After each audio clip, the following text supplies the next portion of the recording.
After a year and a half, we finally got some more Marvel. When I first heard it was going to be a 30-minute per episode, as well as a weekly release schedule, I was actually kind of disappointed. However, after watching the first 2 episodes, I can say that they've made use of every single minute so far. Growing up, I would always watch the I Love Lucy shows as well as Bewitched on Nick at Night, and this definitely has that great throwback feel to it. Everything from the set, acting, and dialogue all feel like it's from that era of TV. Now, this won't be a Marvel show without a lot of Easter eggs. Some of them will be able to make sense right away. Others probably won't be able to find out what they mean until a future episode, but we do know that Marvel loves foreshadowing things with some of these Easter eggs. Let me know in the comments down below, what was your favorite Easter egg that you found in episode 1? The episode starts off with Wanda and Vision moving into their new house. If you look at the real estate sign, you can see the last 4 digits of the phone number are 0125. This would stand for Avengers comic number 125, when both Wanda and Vision appear on the cover, and is the comic that the Avengers finally defeat Thanos in. Next, we see Vision phasing through a chair, which is a nice callback to on the Dick Van Dyke Show, where Rob would always be tripping over the ottoman. We cut to the kitchen, where Wanda is using her powers to do the dishes. She has plates levitating all over the place. Vision then walks into the room, immediately smacking his head upon one of the plates, breaking it. Wanda looks at him and replies, "My husband and his indestructible head," which is actually kind of ironic because Thanos destroyed his head in order to remove the Mind Stone. They then notice the heart on a calendar for today's date, which you can obviously tell that neither of them remember what the significance of it is for. However, they don't want to admit it to each other, so they go back and forth for quite a bit until eventually Vision goes and leaves for work. Their nosy neighbor Agnes comes to the door, who is suspected to be Agatha Harkness, who is actually a mentor to Scarlet Witch in the comics. She talks about her husband Ralph, who we may not actually ever see, but she does mention the significance of June 2nd as being their anniversary. Now, looking back in U.S. history, June 2nd was actually the beginning of the Salem witch trials.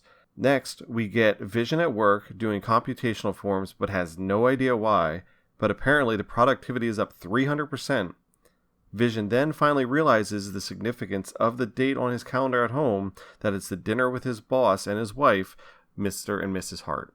We then get a 1950s era commercial of a toaster made by Stark.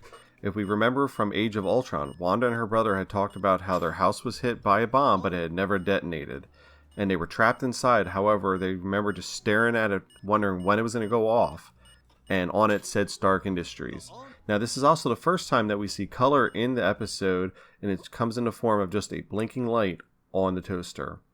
The catchphrase at the end says, "Forget your past, this is your future," which seems to be quite literal, as they never reference anything in their past but are making their future now. We cut back to the Vision residence, where we get some comedic scenes between Wanda, Vision, and the Harts. As Wanda is trying to prepare dinner for the evening, Agnes makes an appearance and once again mentions her husband Ralph. Now they all sit down for dinner, and then Mr. Hart goes and continues to try to get information from both Wanda and Vision, asking where are they from and why are they here. They both seem to be drawing blanks when trying to answer. Mr. Hart begins to choke, and Mrs. Hart seems to be stuck on repeat saying, "Oh, stop it, stop it." There's a stare down between Wanda and Vision until Wanda finally breaks character and says, "Help him, Vision." Vision immediately gets up and phases the food right out of Mr. Hart's throat, and then everyone goes right back to normal as if nothing happened. After the Harts leave, Wanda and Vision discuss how of an unusual couple they are. They don't have a song or an anniversary date. They don't even have wedding rings. Wanda goes and makes them some wedding rings together, and they get a nice I do moment together. Right afterwards, Vision takes the TV remote control and clicks it to end the show. But wait, there's more. As the camera zooms out, it's actually a show within a show, as we see it being played on a screen with someone watching from S.W.O.R.D. We know this because of the logo that's being featured. It looks to be as if it's a female's hand, and leads me to believe that it's probably Darcy, as we have seen her in the trailers and know that she will make an appearance in a future episode. Overall, the chemistry between Olsen and Bettany was superb, and the show seems to be a mystery, which makes viewers impatient for the next episode. This was a very good reason to drop the episodes weekly instead of all at once, to help eliminate spoilers for those who cannot binge the entire series when it was first dropped. I truly enjoyed episode 1, and we'll have episode 2 review out shortly, so make sure to subscribe to get notified when it is released. And thanks again for watching.